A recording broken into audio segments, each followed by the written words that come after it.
Hello, we are probably making history here. For those of you who may be new to this channel, One Life Only is a counseling service located here in Quezon City, Philippines. My name is Nathaniel Chua and I have been in the field of counseling since 2009. I'm also the founder and administrator of this channel, and my website is www.onelifeonly.net. My website contains all the information you need to know about the services that I offer, as well as a blog that is completely free. You can read my articles, which come every couple of weeks. And there's also a Spotify channel that's connected to my website, and that's where I read my blog posts. So for those of you who are too busy, let's say doing stuff or driving or brushing your teeth, you can listen to my blog posts on Spotify.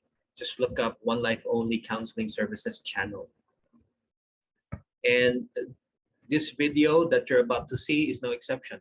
There's a Spotify version of this video. So just look it up and you'll see that it's my very first interview on that channel. So I encourage you to like and subscribe so you can watch whatever my latest videos will be. I have plenty of surprises for you, okay? So why did I say that I'm probably making history here, okay? Because maybe for the first time in the history of Philippine psychology, there is a Filipino like me who's able to talk to some of the leading experts, or maybe just one for now. Hopefully, I'll have more in the future in the field of behavioral science. All right. So hope you like my interview with Matthieu Villatte, which is coming after this short intro. So don't worry. You will see more about who Dr. Villatte is as you watch the video. So enjoy the video, and remember, my website is onelifeonly.net. So you take care and enjoy the video. Hi, Matthew. Hi, Nathaniel. It's good morning here, and I guess it's good afternoon in your area of the world. Yeah, good evening. Even it's 5 p.m. Getting into the end of the day. In the US, it's often the end of the day because we tend to have dinner relatively early here. But yeah, it's amazing that we can talk to each other so far, and it's completely not even the same day, right? So. Exactly, yes. And I have the privilege of interviewing you, and you will be my very first interview for my podcast, and also my very first interview where I'm showing someone that I talk to on screen on YouTube. All right. So thank you for this honor and privilege, Matthew. I'm very honored. Thank you for your invitation. Yes. And for those who don't know, I took a module with Matthieu just recently last year, sorry, in 2021. And it was all about relational frame theory. All right. So let me just give you my audience an idea of what Matthieu Villatte, did I pronounce it correctly? He's well. Dr. Matthieu Villatte. He's a PhD, assistant professor at Bastyr University in Seattle, Washington, in the United States. He obtained his doctoral degree in psychology in France, where he was trained in clinical psychology.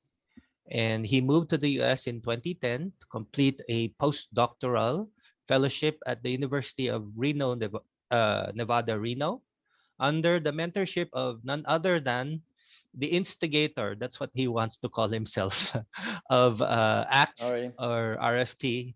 All right.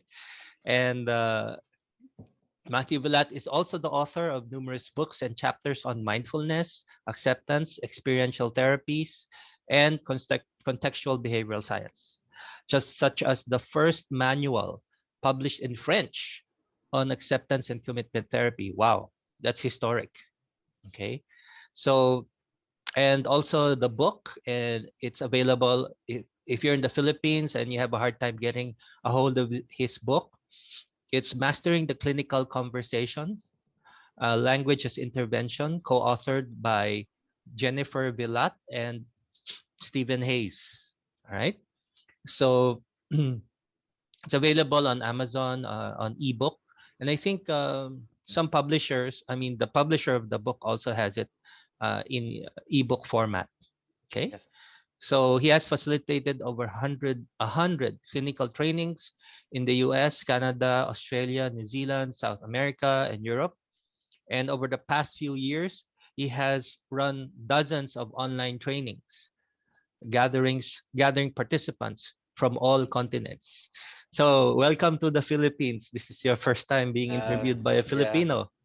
absolutely. Yes, yes. And I uh, I would love to come visit one day. I don't know where I would start because it's a fascinating country. You have it's hard to really picture it because so many islands. So it's a lot of countries. We can have an idea of what it looks like, the shape, but Philippines is like really complex. It seems fascinating. So I don't know if I will have an opportunity one day, but I would I would really love it. Wow, we'd be honored to have you here. You might even have the opportunity to have you do a few workshops here. That'll be great. Maybe, yeah. And I'm sure you'll enjoy the beaches here. We have Oh some of yeah, the best. yeah. You know, I have not left Seattle in 2 years since the beginning of the pandemic, and Ah, I have two very young children, so I've been really home and not even in France where I come from in 2 years. So I don't know mhm. where I will go the first time I leave, but if you want to invite me to the beaches of Filipino, I would be more than happy. Yes, yes, of course. Yeah. Uh, we're top 10, top 5, whatever we have some beautiful islands here. All right. Wow. Mm. Okay. So let's go to the business at hand, Matthew. Yeah. Mhm. I'd really love to know more about you, a little bit of your history with RFT Act, and how did you end up in Bastyr, and even why you ended up in psychology. Why psychology, and finally landing on CBS, or contextual behavioral science. And maybe you could also explain some of these terms that I'm using. Sure. But let's Yeah. go first with your history. I think that's my Yeah. next question.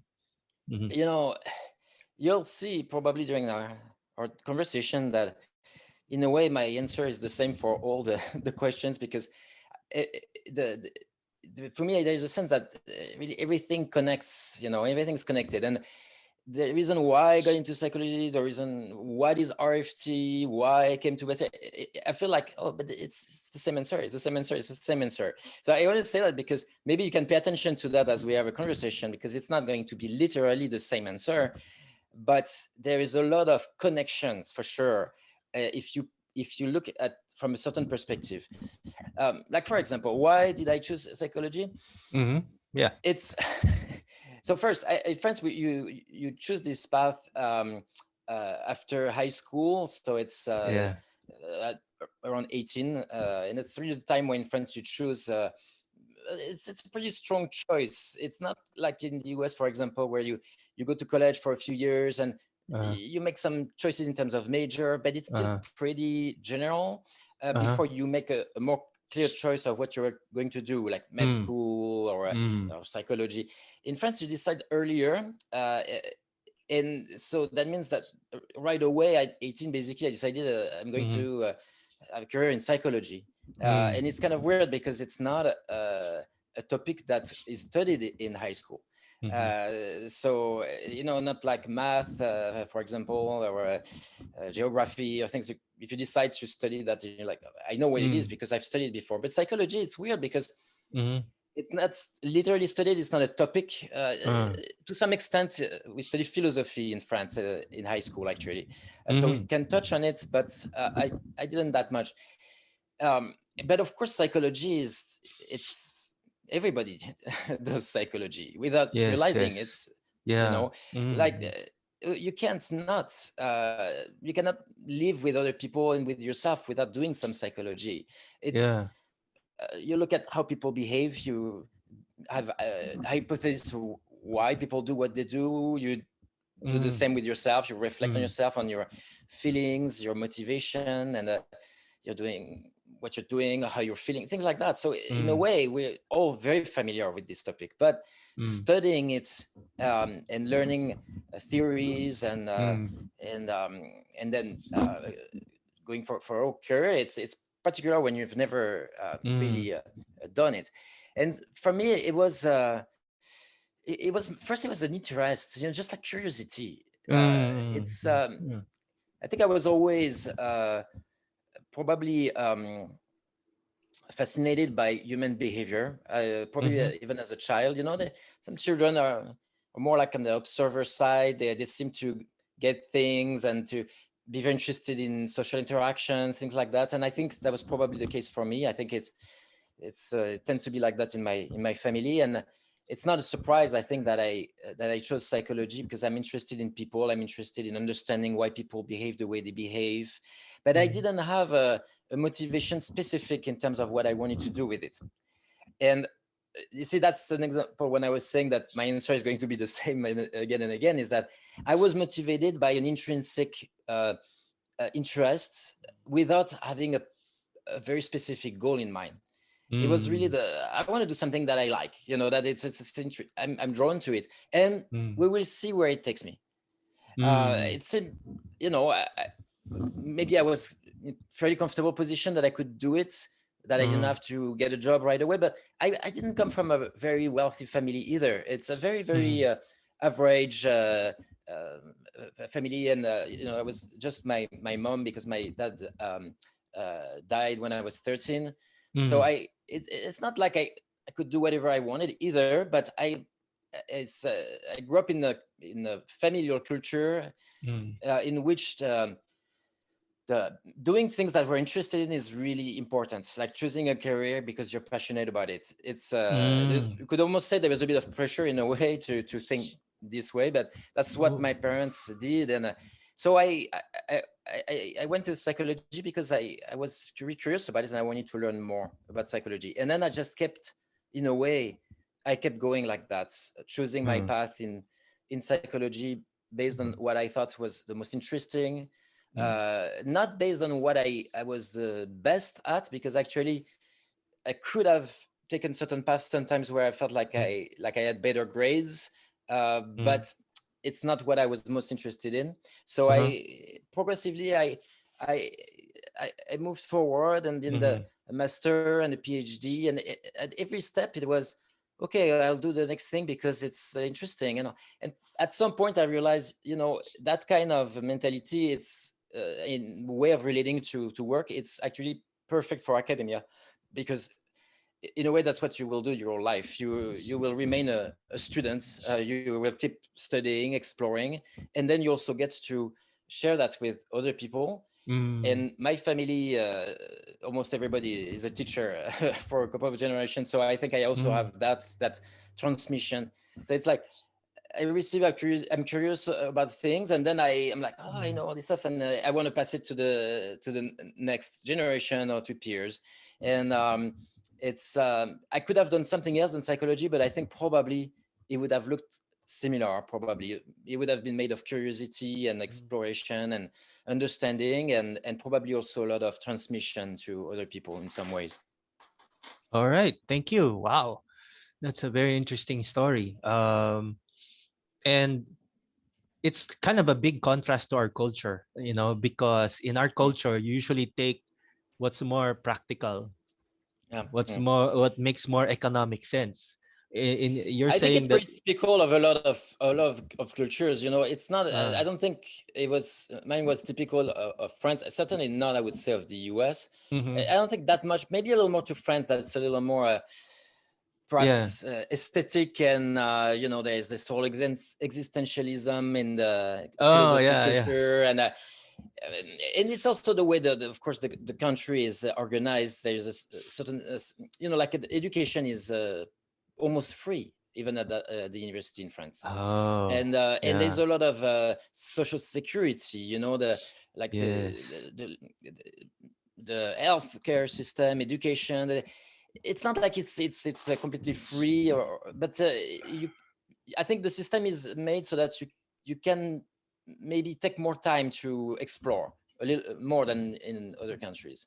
But that being said, I think it's also quite specific to my family, my parents in particular, who they were artists. I say they were teachers, but they were musicians, first artists, and they chose this path because they were passionate about it. I don't think you can be an artist without passion. I think it's impossible. You can make money, but that's not guaranteed for sure. And they didn't particularly make money. They were classical musicians and passionate about their work, and that was the model I had. It's like work is something you're passionate about, and that is integrated with your life too. It's not something that takes you away from your family, your friends. People who are passionate about work, and that takes them away from their family. But my parents, they lived really that passion at home. Listen to music. They would practice their instruments, have students at home. So that's the model I had, and it has influenced me in the way I then developed my own work in psychology, which we will talk about after. Wow, awesome. Yeah, I mean, I have more to say, but I don't think it'll take us 2 days of talking if we do this. You have to be here. We could talk by the beach. Yeah. Anyway, that sounds good. So yeah, that brings me to the second part of the question, and also my second question. You know, there are a lot of, let's say, approaches in psychology. So what made you go into RFT? I'm supposing you're also into acceptance and commitment therapy. Sure, am I right? Yeah. And CBS, all right. Yeah. And what makes it different from the other? I'm sure with the PhD, you've gone through all these other approaches in therapy. Yeah. And how did you see it as a fit to you and your work? My path first, while in France, I did my whole PhD in France. So really my whole education in France before moving to the US. And the first big choice of orientation I made was toward behavioral psychology, behaviorism. And it started because, well, I want to keep the story relatively short here, but again, it's as I said earlier, it was interest, but what drew my interest? In France, the dominant model is psychoanalysis, Freud, Lacan, and all their students. It's a real dominant model, especially 20 years ago when I started. It was even more the case. So behavioral psychology was really a very, very small part of what was studied, and I was lucky to be in one of the 2 or 3 universities in France, I think, that I had teachers, professors who were really experts in behavioral psychology. So it was a coincidence, in parts. I happened to, my first actually class in my very first year was with the teacher who became my PhD supervisor, Steve Fresha. And he was a behaviorist, and he was very activist in a way, because he like I say, it was a minority of in terms of theory, and so he had a lot of motivation to grow this approach and to convince his students of the benefit of this approach, which was very different from psychoanalysis because it was scientific. And it was based on experimental research. So it was really the whole scientific way of thinking, measuring things, testing, publishing. Whereas psychoanalysis was, or is still much more based on, I'm trying to differentiate how I was thinking about it and now, because things have evolved, but it's not as quantified. It's not definitely not experimental. It's not things that you test in labs and things like that. It's more theoretical, conceptual, intuitive, perhaps also we could say. And so I think I was drawn to behavioral psychology because it felt more functional, more. I said earlier that I was drawn to what was interesting, and I think it's interesting to me when I see the application. I understand how it works, even if I was not necessarily concerned about using it. Like I said, I was not at first motivated by a specific career. Like it's Mm. not like I wanted to be a therapist necessarily. I was curious. I wanted to understand, but understanding if it was not practical Yeah. did not work for me. I think it's because then it feels disconnected, perhaps, you know. And so Mm. behavioral psychology, there was this, oh wow, I understand Mm. how that works, and I mean it's true of psychoanalysis. If that's your theory, you can start to understanding things. But there is a natural application of behavioral psychology. It's like, oh, like, you know, one of the basic principles is how our behaviors are reinforced by the consequences. So Mm. now if you say, oh yeah, okay, I understand that you understand me, so I can keep talking. But if you started looking away, or Yeah. you know, I Yeah. mean, like, okay, I would detect something. It's the consequence of my behavior would be different, right? So Yeah. it's very basic, it's very intuitive. But then the theory gets very complex and rich, and so it starts from this basic idea, but then you can understand things that are very, very complex, and it's very quickly fascinating. So the what drew me to this approach is that I felt like, okay, it's based on science, and I had pretty rational mind. You know, I like to understand how things work, and even if my parents were artists and I love art, I think at that time I still had a mind that was more. I want to understand. I don't want to. I was very sensitive to incoherence. You know, if people give an explanation for something, I was like, that doesn't make sense. I would keep following up and say, no, that's not right. Well, you said this and you said that, and even as a kid, very, very sharp with that. And Mm. I think the scientific approach to psychology perhaps was more suited for me at that time. So now I jump in time after my PhD. Well, during my PhD, that's when I discovered RFT Act. So I'm going to say just a few words to introduce also the approach, perhaps to people who are listening. Yes. Yes. Please. Yes. So RFT stands for Relational Frame Theory, and Yes. you can consider that it's a branch of behavioral psychology that is interested in language. So what we're doing right now, right? Speaking, talking, writing, all this reading, all this communication interactions that we can do with the symbols, like even gestures, it's language. Thinking is language in the sense of making symbolic connections among things. It's, you know, what we learn when we're as kids. You know, at first we are born, we cannot speak, we just make noises, we cry, you know, and then we live in an environment where people talk. They use a name, they point things, they correct us. We start understanding that papa, mama, dog maybe, and then it keeps growing and being more complex. Like I was saying about learning with consequences. At first, it's very basic, you know, that papa, papa, and then it's sentences, and then Yes. more and more complex, and then you can do it without saying anything, but you're thinking, and it's rich and rich and rich, and then you can be abstract, and you can explore meaning of life and spirituality, and political ideas and reflection, and the whole life. So RFT is one theory about this behavior, that try to understand how this particular behavior that we do, because we consider it a behavior, it's something that we do, language, like talking, speaking, thinking, elaborating, fantasizing, all this. It's something I do. Even if I don't see it, I can guess that you're thinking. I see you nod, and guessing you're thinking. It's an activity. And this approach states that this particular activity, language, is an ability to make connections, basically, relating things together. And it's not unique to relational frame theory. In a way, all theories of language would probably agree with that. It's like, you know, it says, okay, cup of coffee. Okay, so there's a sound, coffee, and then there's actual beverage here, and then doing a connection.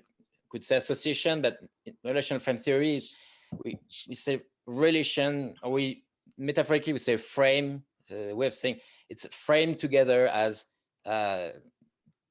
this thing that I'm drinking, and the name coffee, and you see that it comes together. And now I can even say coffee. You don't see the cup anymore. You know what I'm talking about. You know, if I say, hey, can I have a coffee? People can understand. So the sounds now have acquired meaning. Yes. It's a relation frame theory. It starts from this idea and then expands to a whole process of building meaning and interacting with people, with ourselves. Like I said, it goes all the way to spirituality in the sense of understanding how it's from a scientific perspective, not a religious perspective. So when I say spirituality, the way I'm defining it is not from a religious perspective, but that does not necessarily, it's not necessarily inconsistent. What and I actually teach classes on spirituality from a psychological perspective at my university. So I've been quite interested in this topic lately. And the way we define it, not just in RFT actually, is an integration of relationship to oneself, so myself, to other, meaning you, my kids, but also everybody as a concept. So relationship with myself, with other, and a higher power, we can say, or God. It can be God. It can be so whatever is at the highest level in the not necessarily in the hierarchy, because it would be higher like that, but more abstract, more, you know, we say in some religions, Christian, at least the idea of God is everywhere, or everything is connected. All these concepts are very present in all spiritual traditions.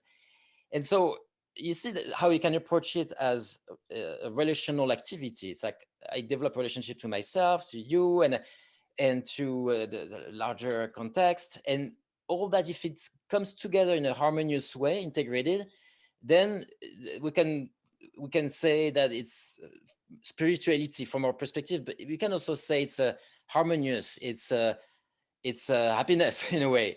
And so I just want to give an example here, and it will help understand what RFT can be useful for. So if I approach spirituality in language from an RFT perspective, then I think of it as something that I do, that I can learn, and that is influenced by the context, the history, developed with experience. Like I said, we learn language in social contexts with our parents, a community, and then it gets more complex, and then we think about ourselves, and then we learn with a lot of other experiences. So right now we are developing a connection, right? It started, hi, are you doing? Happy to be here. And like you just did it, right? I said something, you smiled, and I'm expecting that. I'm expecting this relational connection. Like I say something, I'm expecting that you understand and that you're going to produce a response in return that I can. It's the same thing as like a coffee cup in a way. You know, it's like if I say, hey, can I have some more coffee? And then you pour some milk. And no, that's not what I want. I want some coffee. Right? Something, it doesn't match here. So I expect that the relation is going to be mutual and coherent. You know, it's like we speak a language. We chose English because it works for both of us. It's a language that we can share, right? And it's already a precondition. I mean, like, how are we going to frame so that we're going to see, even with our different cultures and everything, we're seeing right now all these signs that it's like, think of it as a energy or a fluid that's going through a system. You know, it's like, okay, if it doesn't work, wait, well, I'm not sure. It would be like there is a clog maybe in the, you know, in the channel, and then you're like, okay, what's going on? Oh yeah, of course it's cut there. So how can we repair it? Maybe I need to use another word. So now you understand, you know, or I need to give an example, you know, or maybe I'm saying something that is contradicting a belief that you have, and then it's like for you hard to connect, right? So it's like what we're doing in a way. We're building a network right now, as we're talking, even as you're listening mostly right now, but you're processing. That's in RFT we would say you're deriving, you're making sense, and then you ask a question, or maybe and then every time you're like, oh yeah, okay, right? It's okay. We're building that connection. So if we go all the way to spirituality, it's not just you, me, like that. It's, well, it has to be also me, also with myself right now. Like am I honest with you, for example? Am I telling you something that I believe, right? Or am I pretending to be an expert and saying something, but in fact I don't really know? That would be uncomfortable for me, right? If Okay. even if that was not true, but if I feel that I'm not being honest, authentic, that it could be also because I'm distracted. Maybe I'm tired. Maybe Mm. I have something on my mind, and so I'm Mm. thinking of something and I'm saying something else, right? Mm. It's not necessarily wrong. It could be just things are not harmonious. Like, Okay. I was saying that my parents were musicians, so I would hear them, rehearse a lot because it was classical music, the kind of music that you rehearse until it's perfect, and in false notes in classical music, it's really bad. you can't Mm. you can't produce a false note in classical music. It has to be really perfect, or else it's disharmonious and it's like, oh, something is wrong here. Okay. So it's the same idea here with the integration of self and you. It's that if I tell you something and at the same time thinking, what am I saying here? That's not right. It, it's not integrated. That's what I mean, right? Mm. So we need that too. Uh, and when, let's say, with the higher power or God, it would be like, okay, well, how does that fit with the whole world in which we live? Like we are from different cultures, for example, but Mm. we have things that we share in common. Mm. You asked me questions about my history so that you can understand where I'm coming from. You Mm. told me a little bit about the Filipinos, so I can also understand. So we're building also a common ground, right? Mm. So that's in a way what RFT is all about. Mm. It's okay. Obviously, humans can do that. We are doing it. We don't need a Mm. theory to do it. But that's why I was saying about psychology. Even if you don't study psychology, you know psychology because you're human. Mm. But if you can understand it with a good theory and from a scientific perspective, then the potential is, oh, you can help maybe people who struggle with language, to develop language, maybe Mm. like kids.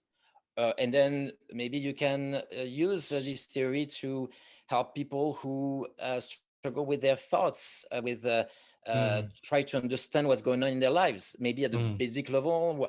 Why am I not motivated to do my work? Why am I depressed? And then to more complex, even like Mm. I don't know what I want to do in my life. What is the meaning of life? Or I have a I question my faith, or Mm. it can touch on all these activities. So it's very Mm. ambitious. It's not just a theory of language that is interested in like how we write, we read, or things like that. It's really all the human activity that is symbolic, all the meaning that we build. So it's actually really, really central to everything we do. So I got interested in it because it's Uh-huh. so fascinating. There is so much in it. Um, and maybe I'll say more with the other questions that you have. But um, you see, it has led me now to you were asking earlier how I ended up at Bastyr. I Yeah. I think again a sort of logical a chain of events. If Uh-huh. I went back and if I wanted to build a story to tell you that everything was calculated from the beginning, you could almost Uh-huh. believe me because it really flows well. Uh-huh. That I Uh-huh. end up teaching about spirituality from a psychological perspective Mm. in a place that combines science and alternative approaches. It's Mhm. humanistic. It's in the US, Mhm. and it's a country that I was very attracted to when I was young, Mhm. especially through movies and things like that. So in a way, it's like, yeah, I'm exactly where I should be, Mm. and that's how I've been approaching my work and my career, and I think behavioral psychology is a good fit because it's very much interested in how we function as a process, as Uh-huh. always the dynamic response to what's going on in the context. It's yeah, Okay. maybe we'll say a little more about that. All right. Wow. Okay. Now, that's something that I really struggled with studying RFT. you know, how this language thing, and if you end up really, you know, going into the weeds, it becomes rather simple, but at the same time very confusing, Yep. because it's very tricky, right? Yeah. So yeah. It's a bit like So it, math in a way. yes, yes, yes. It's It like makes at first it's like sense. 1 + 1 + 1, okay, and then you can go all the way to Yes. equations to understand the universe and all, and you don't have to necessarily go that far, you know, but it's the potential is very rich. Yeah. Exactly. Yes, yes. So that brings me. I think this would be a little bit more relevant to what we're talking about now. All right. So um, I do work with people here, and some of the concerns that a lot of them, especially young people who are going into college, like you're Mm, basically the context of being in mm, France mhm, really mhm. helped you pursue what you want. And in a Yep. country like ours, uh, the options are very limited in terms Okay. of what you learn from your parents, that your parents want you. uh, there's a Filipino American comedian in the US who would make jokes, I mean, in a very wholesome way, that Uh-huh. if you see a Filipino, it's usually a nurse in America, so Yeah. It's so yeah. uh I wonder how you would, let's say, I'm not sure if this is a will connect to RFT. How would you counsel or do psychotherapy with a young Filipino who wants to pursue a degree, let's say in arts or Mm, engineering, mm, but mm. his or her parents want him or her to go to nursing because that's the most practical thing to do. Okay. Yeah. So Yeah. that's a very common issue here. Yeah. You know, it's what behavioral psychology has helped me do is recognize patterns. Hmm. In the way I was thinking about those frames, you know, Mm. beyond the particularities of what's in the pattern or what's in the frame. You know, if you think of a frame, Mm. what picture is inside, it matters what's in the frame, but Mm. it's also interesting to notice that you can put different pictures. The frame can contain different pictures and still works.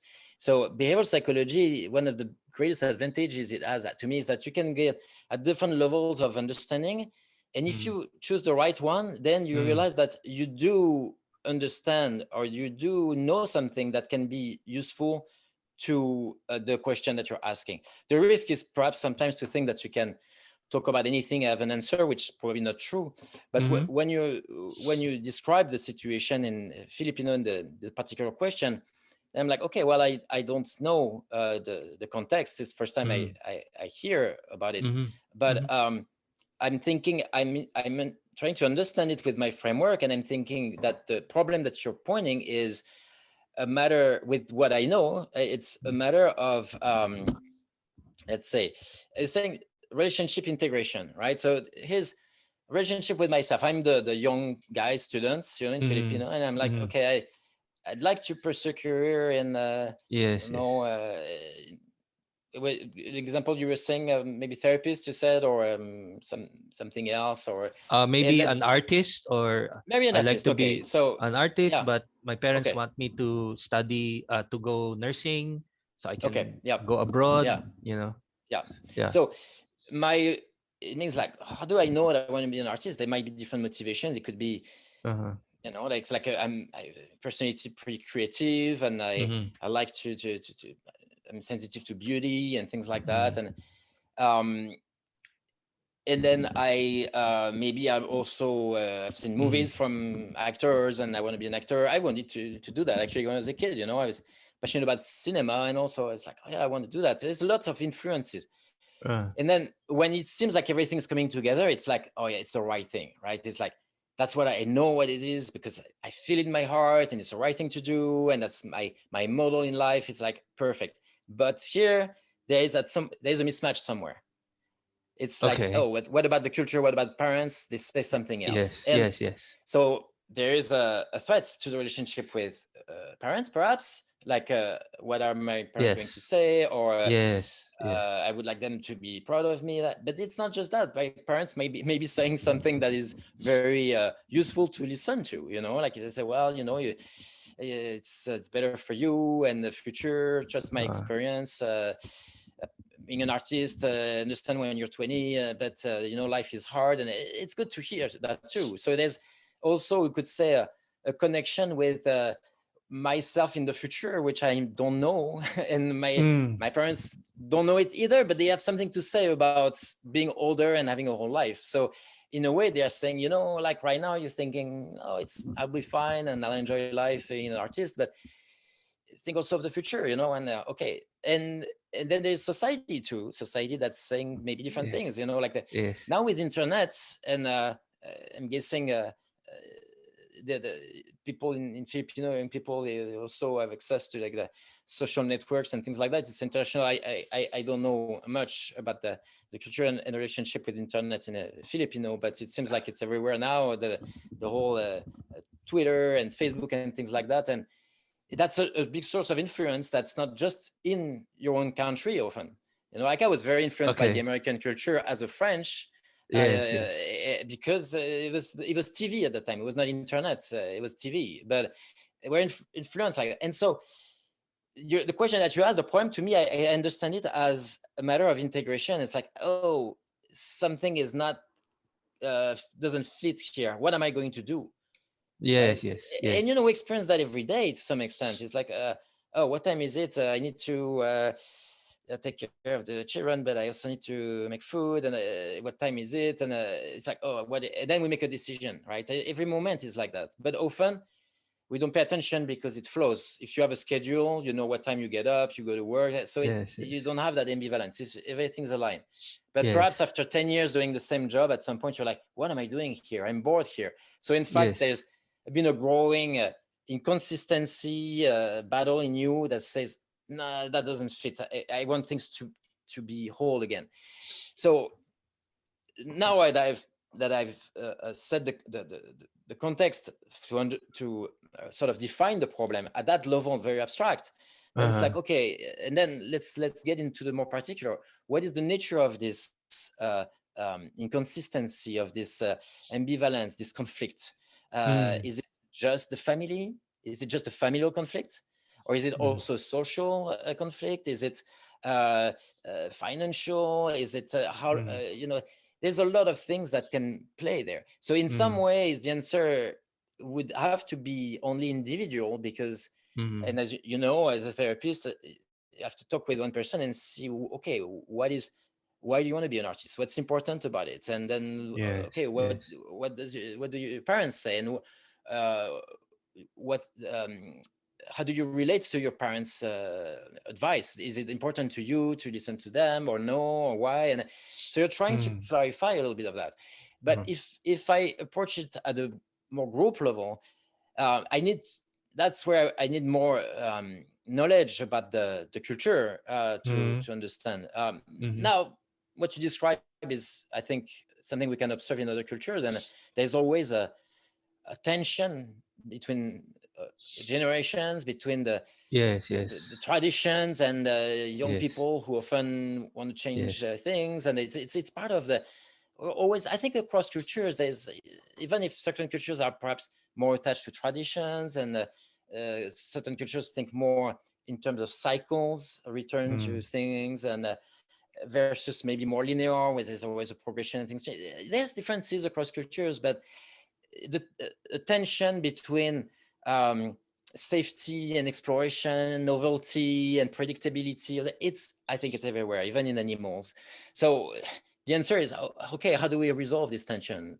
Not Uh, to end the tension, because it's always there, yes. Yes. but how do we, what is the choice that I can make that's going to make me feel like it's right, that there's a harmony coming together until Mm. something new shows up, because like I said, you never know. You get married, it's the perfect person, and then the relationship is great, and then maybe things happen, you have kids, it changes the dynamic, or you move to another place and changes the dynamic. So we think that we can predict but there's not much we can predict often, especially when there's a lot that is important, like a career choice. Perhaps what's motivating people to say you should be a nurse. It's more predictable, perhaps. The joke of the actor. What's his name? I'm not sure if I know this actor. I'm not. It's not just because he's Filipino. I'm not following the cinema very much anymore. But what's his name? I'll try to. Well, his name is Jokoy. Okay. Yeah, that's his acting name or screen name. Okay. Anyway, so you're saying like if you see would you say a Filipino is probably a nurse in the US? Is that yes. Yeah, so it's a joke because it's predictable, and it's a joke because maybe it's like you never don't notice it, and then once it's said, it's like, oh yeah, there's some truth in it. I'm guessing. I have no idea, but and that's probably what's inside that piece of advice that the parents might share. It's like, well, you want to know that the future is going to be stable, that you're going to be able to. There is nothing less predictable and safe than being an artist, probably, in terms of career choice. But it's exciting. it's so one thing that I do when I work with with clients or myself, it's like, how do we reconcile? You can be a nurse and be creative. You can be a nurse as an artist in a way, to some extent. I'm not saying it fixes all problems, but I'm saying when we look at a more abstract level or a more very essential level, often we see that these things can connect much more than we realize. Just like I said about cultures, even though I don't know Philippine culture, I can make some connections if I look at the right level. Like, okay, well, it's a matter of ambivalence or conflict between parents. Okay, it exists everywhere. So, yeah, that's my answer is more from a psychological perspective because that's my expertise. But from a social perspective, I don't know all the context. But all right. Yes, thank you for sharing that. So I probably have to limit my questions to something more, let's say, universal about RFT. Some things I learned from you and Stephen Hayes and all that. I often hear something like RFT helps improve. I often hear Stephen Hayes say this helps improve intelligence. In fact, it's even used for kids who have autism. All right. So, can you explain this more? How does RFT or derived relational responding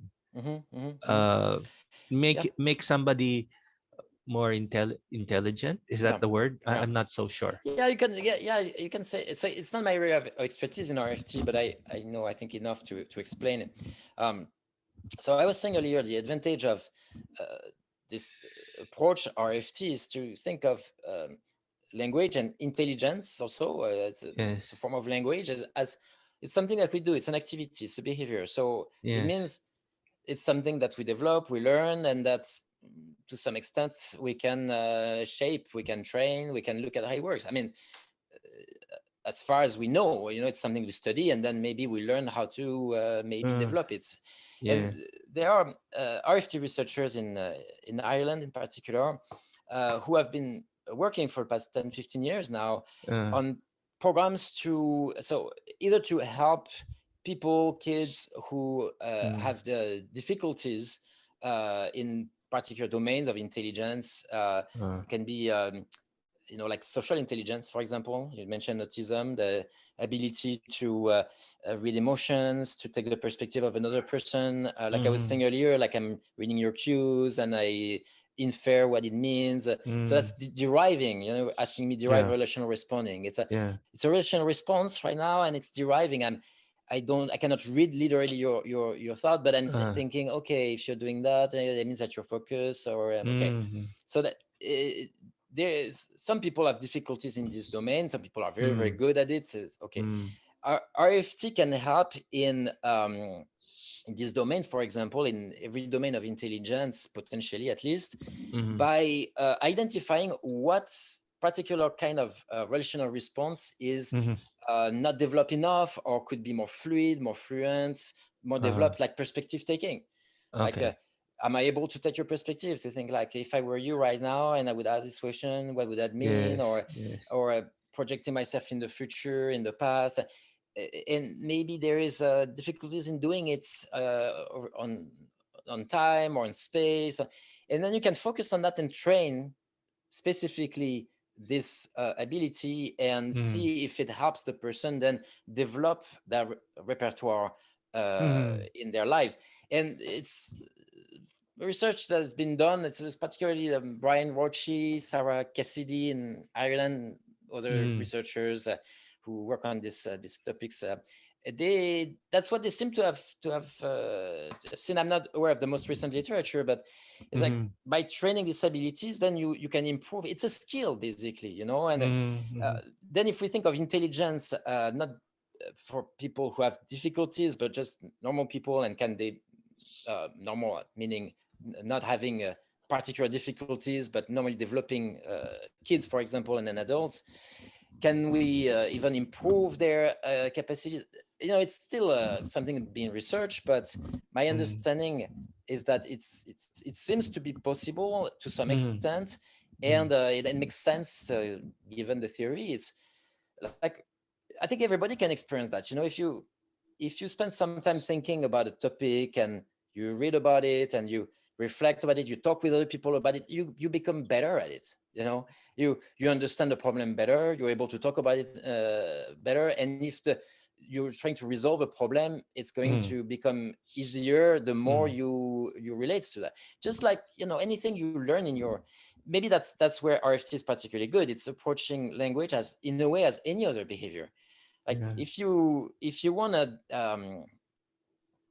want to develop a particular skill in your life, you're Mhm. going to choose the behavior that you want to improve, and then you're going to do some practice. You're going to learn how to do it, you get some feedback, and then you'll get fluent, just like in your language, for example. Mhm. Mhm. So you can do that with intelligence.